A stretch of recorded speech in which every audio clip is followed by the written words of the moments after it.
Rural Lifestyle, brought to you by Brown Chevrolet Buick. In Wamego, just a short drive down the yellow brick road.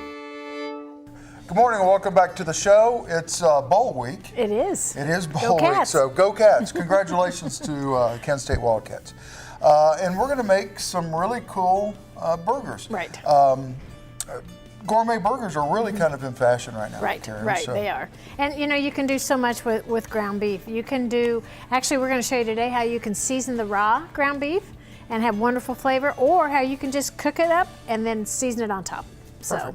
Perfect. Right. You've got some very lean ground beef here. This is actually, here at Hy-Vee we sell this 96.4, so it's 96% lean. Now, sometimes customers say, but when I buy the really lean beef, it's kind of harder to chew, it's a little drier when I make it into a patty. So here's my remedy for that.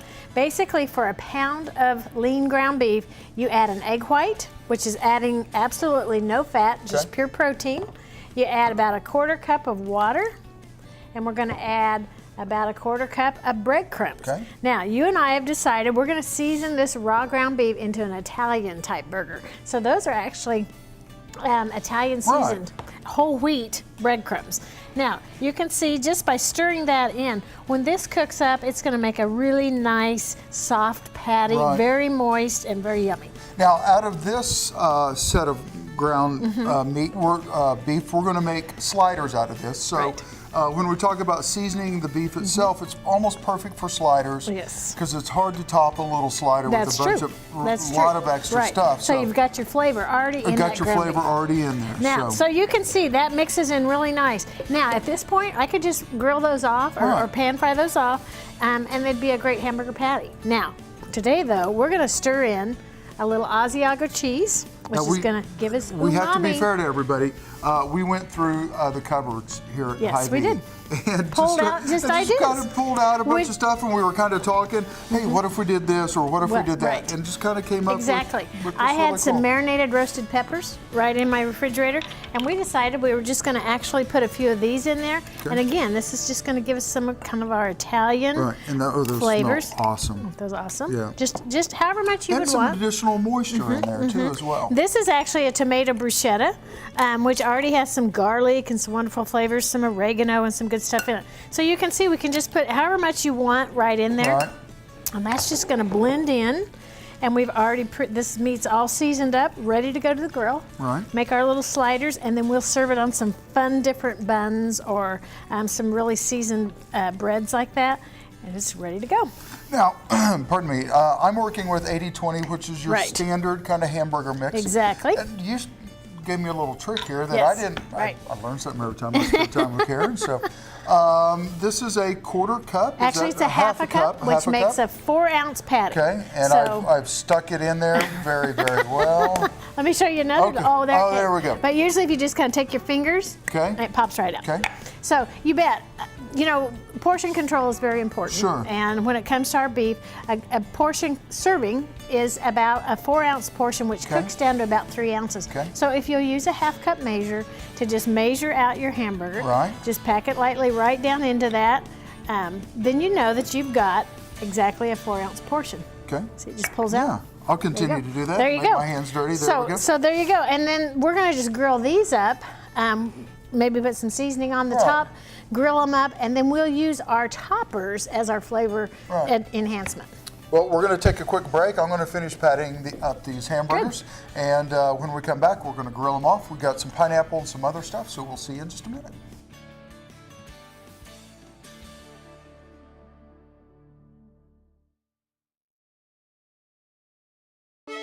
Rural Lifestyle, brought to you by Brown Chevrolet Buick.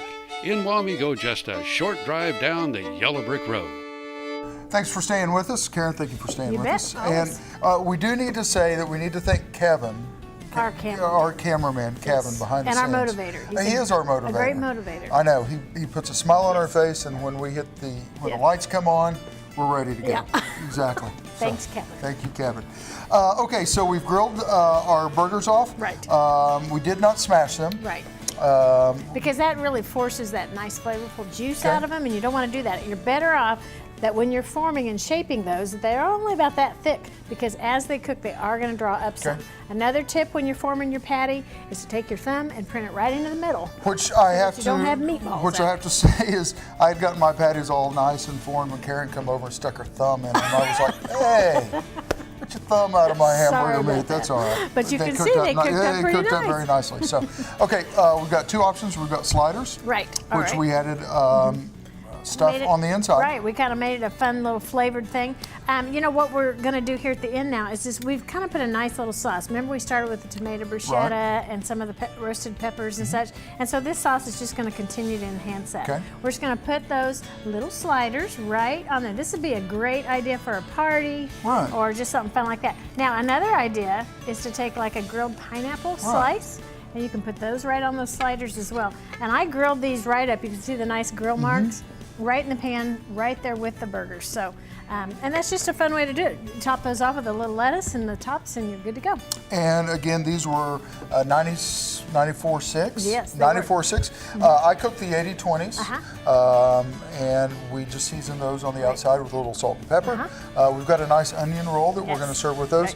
And I'm going to start kind of pulling things in. This is an awesome sauce. Yes, this is simply sour cream, a cup of sour cream, a half a cup of horseradish, prepared horseradish, just 2 tablespoons of milk, a little white pepper. Mix that all together, and it makes an awesome sauce. It's for a any great kind dipping sauce for some other things that we've had also. Kevin's favorite. Blue cheese. Blue cheese, one of Kevin's favorites. I don't know how he eats it, but he does. Feta, I like feta.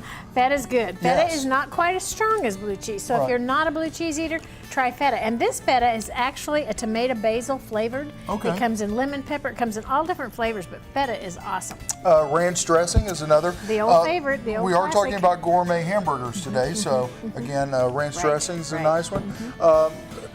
Grainy mustard. Right, exactly. And that's kind of got a little kick to it too. So that's actually the coarse mustard, so you bet. Those all dress Would we call this brown mustard, or is that not quite brown mustard yet? We sure could. Again, we just rated the cabinets. We just pulled basically, stuff this is out what of we the did. This is a chipotle sauce, which Kevin tasted. And you know, chipotle is a smoked pepper, and so it has a nice smoked flavor. So if you're out, you know, obviously we're grilling in a grill pan and in a skillet, but if you're outdoors and you get that nice grilled flavor, that chipotle smoked sauce would be awesome. Again, we've got about 40 seconds here. We want to remind everybody to talk to your butcher here at Hy-Vee. Go up and talk to the butcher here at Hy-Vee. Kind of let him know what your family's nutritional needs are. Maybe you're on diets, you're looking for a leaner cut, and he can point you in the right direction. Right, because you can buy ground beef in anywhere from a 73% lean clear up to a 96% lean. Certainly as a dietitian here at Hy-Vee, I recommend the leaner cuts, as does the Beef Council, and it's just a great way to have great lean beef in your diet. All the selenium, the iron, the protein, all the other good stuff in lean beef, and still get it in a lean fashion. Well, we're going to take a quick break. When we come back, we're going to talk roasts. All right. Rural Lifestyle, brought to you by Brown Chevrolet Buick. In Wamego, just a short drive down the yellow brick road. Thanks for staying with us. Karen, thank you for staying with us. Gosh, hamburgers. They're good. Oh my gosh, they're incredible. Lots of different ways to fix them up. Yes, exactly. Coming out of the holiday season, you know, which is typically kind of a turkey time and some other meats. This time of the year, we're going to use our ovens quite a bit because it's indoor cooking. Let's talk about some beef that we can cook indoors Look in at our this oven. beautiful spread. Oh my gosh. And all these are different roasts, different cuts from different parts of the animal, and some require different types of cooking methods. We have dry heat and moist heat. So we're gonna go through these and just talk about which takes which, all right? Let's start over here first. This is just an eye brown, basically from the shoulder of the animal. So this is gonna require a little more tenderizing. Actually, that cut can actually be cooked with moist heat, like in a crock pot, or in a dry heat. That's kind of one of the only ones that you can cross over, all right? But you can put a wonderful rub on that and then put that either way. A lot of people like to put it in the crock pot, go to work, and come home and have dinner ready, all right? And then we have the chuck. This is the chuck roast, which is the standard Sunday roast. Exactly. And the chuck roast is actually from the shoulder. I think I said that wrong. This is actually from the rear end of the animal. So, but the chuck roast definitely likes moist heat. It's a muscle that's used a lot, and so we have to tenderize it more. All right, and low and slow. Low and slow. I love to put mine in a crock pot with just a little pepper and garlic seasoning. It makes a wonderful flavor. So that's chuck. And then let's talk about these briskets. Okay. People are always kind of confused on briskets, but this is a full brisket, okay. All right? And basically, and if you flip that over, you can see it's kind of turned back in on itself, and there's quite a bit of extra fat marbling there. Now, the brisket in front of it is basically this cut that's already been trimmed for you, and that's the brisket flat, if you will. Okay. And so a little different price difference, but again, low and slow, and I know you like to do a lot. Oh my gosh, low and slow. 225 is, okay. I live at 225, so you know, everything for me goes in at 225. Right, which we always just want to make sure that our beef cooks to at least 145. Anytime you're using a roast, the inside of that is still sterile. It's never been processed at all like a ground beef has. Right. So 145 for medium rare is a great place to get those two. So anyway, and those again, you can put a rub on them, cook them low and slow with some moisture. Wonderful product. This is probably the crowning glory right here, all right? This is our ribeye bone-in roast, which I always do at Christmas. We enjoy that so much. But this is a wonderful cut, and this you drew a dry heat method. Okay. All right, so I will put a rub on that. This is basically a ribeye with exactly. Bone-in. Exactly. Okay. And then when I bake it off, I rub it down, bake it, and then just slice it off, and it's wonderful. Okay. It reminds me of Barney Rubble. There you go. Yeah.